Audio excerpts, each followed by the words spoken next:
السلام علیکم ناظرین، آپ دیکھ رہے ہیں عدالت نیوز اور میں ہوں راجہ شفاقت۔ جیسا کہ آپ لوگوں کو پتہ ہے کہ جب سے لاک ڈاؤن ہوا ہے اس کے بعد جہاں پر نظام زندگی بہت زیادہ متاثر ہوا ہے، ہر طرف سڑکوں پہ جو ہے نا ٹریفک جام اور مکمل طور پر ناکہ بندی کی گئی ہے، ہر جگہ پہ نقل و حرکت پر پابندی ہے۔ اور اسی حوالے سے جو نمازوں کے اوقات کار ہیں اور جو گیدرنگ ہے اس پہ بھی انتظامیہ کی جانب سے اور علماء کرام کی مشاورت سے وہ بھی اصول و ضوابط طے کیے گئے ہیں۔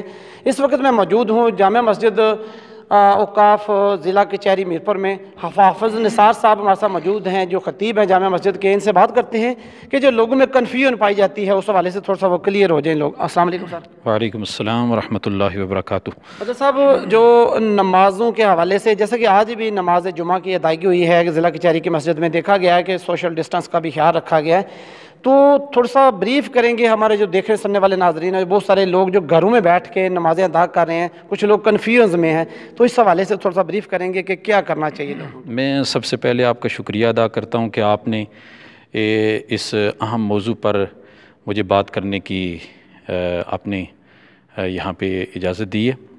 تو سب سے پہلی بات یہ ہے کہ اس پر کسی کا اختلاف رائے نہیں ہے۔ تمام علماء جتنے بھی مکاتب فکر کے علماء ہیں، سب کا اتفاق رائے ہے، اور انہوں نے قرآن و حدیث کے حوالہ جات کے ساتھ، انہوں نے بھرپور دلائل کے ساتھ پوری پاکستانی قوم کے سامنے، کشمیریوں کے سامنے، ہمارے سامنے بھرپور دلائل رکھے ہیں، اور جس میں سب سے بڑی دلیل حضرت امام اعظم ابو حنیفہ رحمۃ اللہ تعالیٰ علیہ کی جانب سے کہ ان کا فتویٰ ہے کہ ایک امام اور 3 مقتدی نماز جمعہ کی ادائیگی ممکن ہے، نماز جمعہ کی ادائیگی آپ کر سکتے ہیں۔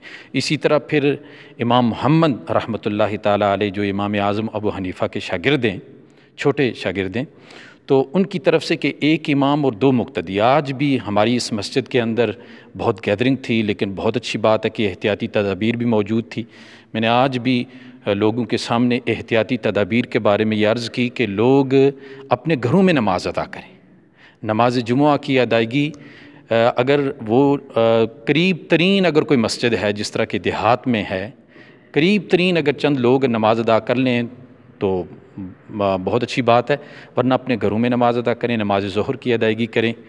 اسی طرح یہ جو لوگ بہت زیادہ جذباتی ہو جاتے ہیں، یہ جذبات کا وقت نہیں ہے، بڑے ہوش سے وہ احتیاطی تدابیر اختیار کریں اور اپنی بھی حفاظت کریں، اپنے بچوں کی، اپنے والدین کی حفاظت کریں، اور گورنمنٹ انتظامیہ کا ساتھ دیں۔ جس طرح کہ انتظامیہ میں نے دیکھا ہے محکمہ صحت آتے ہوئے، سمانی سے آتے ہوئے میں نے دیکھا ہے، محکمہ صحت اور محکمہ پولیس اور انتظامیہ کے تمام اہلکاران کو دیکھا ہے کہ بھرپور انداز میں وہ آپ کے ہم سب کے تحفظ کے لیے لگے ہوئے ہیں۔ اللہ تعالیٰ ان سب کی حفاظت بھی فرمائے، اور بھرپور کوشش کریں کہ آپ اپنے گھروں میں نماز ادا کریں۔ حضرت صاحب، ایک چیز یہاں پر بات کرنی ضروری ہے کہ کچھ دنوں بعد رمضان شریف کا مہینہ شروع ہو رہا ہے، تو رمضان شریف میں کیا شیڈول ہوگا تراویح کے لیے جو ہے نا، خاص کر وہ کیا علماء کرام کی مشاورت سے کیا کوئی ایسا نوٹیفیکیشن جاری ہوا ہے تراویح کے حوالے سے؟ جی، اس کے بارے میں بھی نوٹیفیکیشن آ چکا ہے، آج ہی میرے پاس یہ نوٹیفیکیشن موجود ہے۔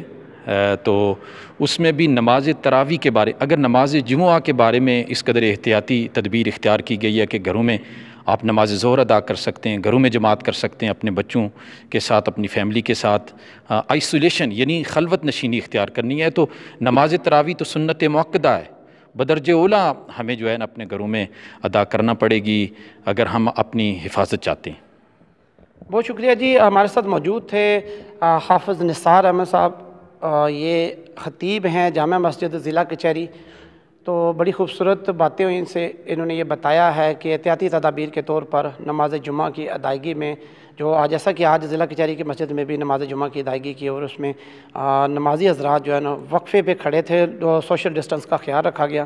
یہ تمام باتیں احتیاطی تدابیر کے طور پر ہیں، اور نماز تراویح کے حوالے سے بھی حضرت صاحب نے بتا دیا ہے۔ جو لوگ گھروں میں بیٹھے ہیں، کنفیوژن تھا، ان کا کنفیوژن انشاءاللہ دور ہو جائے گا، اور خصوصی طور پر احتیاطی تدابیر کر کے اپنا اور اپنے خاندان کی حفاظت کریں اور خیال رکھیں اپنا۔ اللہ پاک سب کا حامی و ناصر ہو۔ اجازت دیجیے، اللہ حافظ و ناصر۔